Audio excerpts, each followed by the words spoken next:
बिल्लू और जादुई टोपी। एक बार की बात है, रंगपुर नाम के छोटे से गांव में एक शरारती बिल्ली रहती थी जिसका नाम था बिल्लू। बिल्लू पूरे गांव में अपनी मस्ती और शरारतों के लिए मशहूर था। कभी दादी के घर से गरम गरम पकौड़े चुरा लेता तो कभी बच्चों के साथ गेंद खेलते खेलते पेड़ पर चढ़ जाता। एक दिन बिल्लू घूमता घूमता जंगल में बहुत दूर चला गया। अचानक उसकी नजर एक चमकती हुई लाल टोपी पर पड़ी। टोपी इतनी सुंदर थी कि बिल्लू खुद को रोक न पाया और तुरंत उसे अपने सिर पर पहन लिया।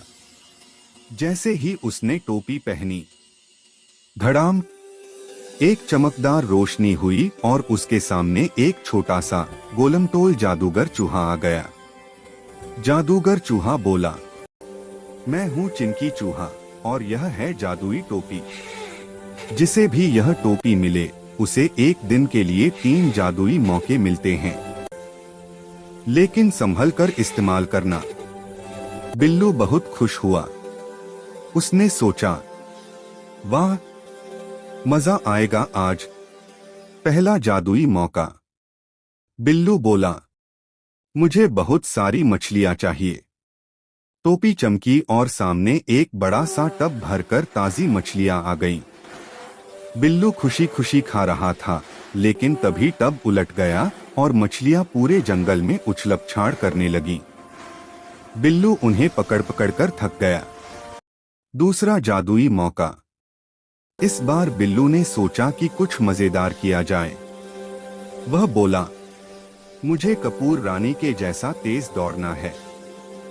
और फिर क्या, बिल्लू की टांगे सुपरफास्ट हो गईं।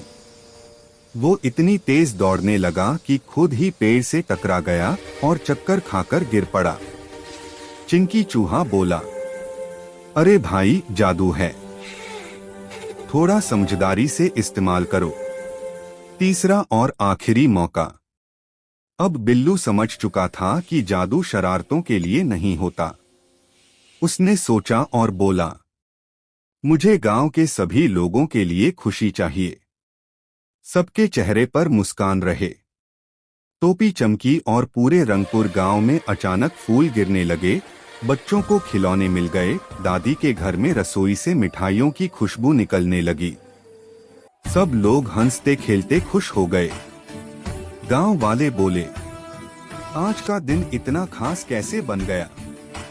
बिल्लू शर्माते हुए मुस्कुरा दिया।